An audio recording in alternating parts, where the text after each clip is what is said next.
बुल्ढाना जिले के चिखली पंचायत समिति के गट शिक्षणाधिकारी रमेश रतन डुकरे पाटिल के खिलाफ गंभीर आरोप लगाते हुए भारतीय मानवाधिकार संगठन के प्रशांत डोंगर दिवे ने अनशन शुरू कर दिया है।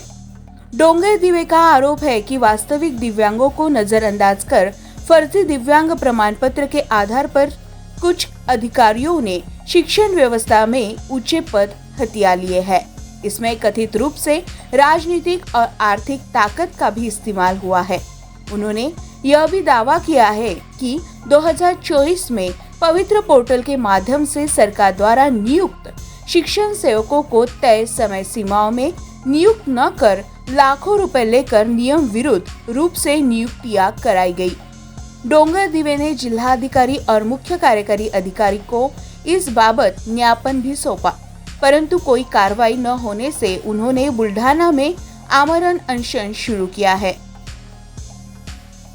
हालांकि शिक्षणाधिकारी प्राथमिक खरात ने डोंगर दिवे को लिखित आश्वासन दिया कि संबंधित अधिकारी पर कानूनी कार्रवाई की जाएगी, लेकिन अब तक कोई ठोस कदम न उठाए जाने पर डोंगर दिवे ने प्रशासन की निष्क्रियता पर भी सवाल उठाया है। बुल्ढाना से न्यूज फर्स्ट के लिए वसीम शेख अनवर की रिपोर्ट। मी प्रशांत अविनाश डोंगरदे भारतीय मानवाधिकार संघटनेचा जिल्हा अध्यक्ष म्हणून सामाजिक क्षेत्रामध्ये काम करत आहे आणि दिनांक 1 एप्रिलला 2025 रोजी चिखली पंचायत समितीमधील गट शिक्षण अधिकारी यांच्याकडे प्रभार आहे गट शिक्षण अधिकाऱ्याचा आर डुकरे पाटील यांच्या विरोधामध्ये तक्रार दिली होती माननीय जिल्हाधिकारी आणि माननीय मुख्य कार्यकारी अधिकारी जिल्हा परिषद बुलढाणा। तक्रारीचा उद्देश असा आहे की त्यांनी बोगस प्रमाणपत्र अपंगाचे बोगस प्रमाणपत्र घेऊन त्यांनी बढती मिळवलेली आहे।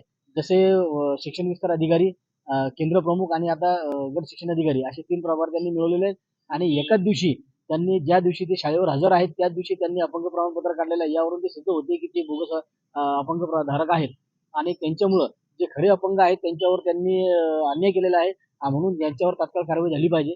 त्यासाठी आम्ही निवेदन दिलं होतं। त्यांच्यावर कोणतीही कारवाई न झाल्यामुळे नाईलाजास्तव दिनांक 20 तारखेपासून 20 मे पासून आमरण उपोषणासाठी बसलेला आहे आणि त्यांच्यावर तत्काळ कारवाई व्हावी। तसेच दुसरा महत्त्वाचा मुद्दा, पवित्र पोर्टल 2024 मध्ये त्यांनी ज्या शिक्षकांच्या भरती केलेल्या आहेत त्या बोगस म्हणजे नियमबाह्य झालेल्या आहेत। कारण की त्यांना आदेश दिलेला होता 15 दिवसाच्या आतमध्ये त्यांना भरती करून घ्यावं, परंतु त्यांनी 15 दिवसाच्या नियमानुसार त्यांना भरती न करता त्यांच्याकडून आर्थिक लूट करून त्यांना 2-3 महिन्यानंतर त्यांना रुजू करून घेतले। अशा प्रकारे त्यांनी ते भ्रष्टाचार केलेला आहे। त्यामुळे त्यांच्यावर कायदेशीर कारवाई करावी, त्यांना तात्काळ बडतर्फ करावं। यासाठी आपण मागं 30 तारखेला उपोषण केलं होतं, परंतु त्याची दखल यांनी घेतली नाही आणि शिक्षण अधिकारी हे त्यांना पाठीशी घालत असल्याचं जाणवत आहे। म्हणून त्यांच्यावर तात्काळ कारवाई करावी ही आग्रहाची विनंती। किती शिक्षक बोगस भरती केले? ते 5 ते 7 आहेत अंदाजे।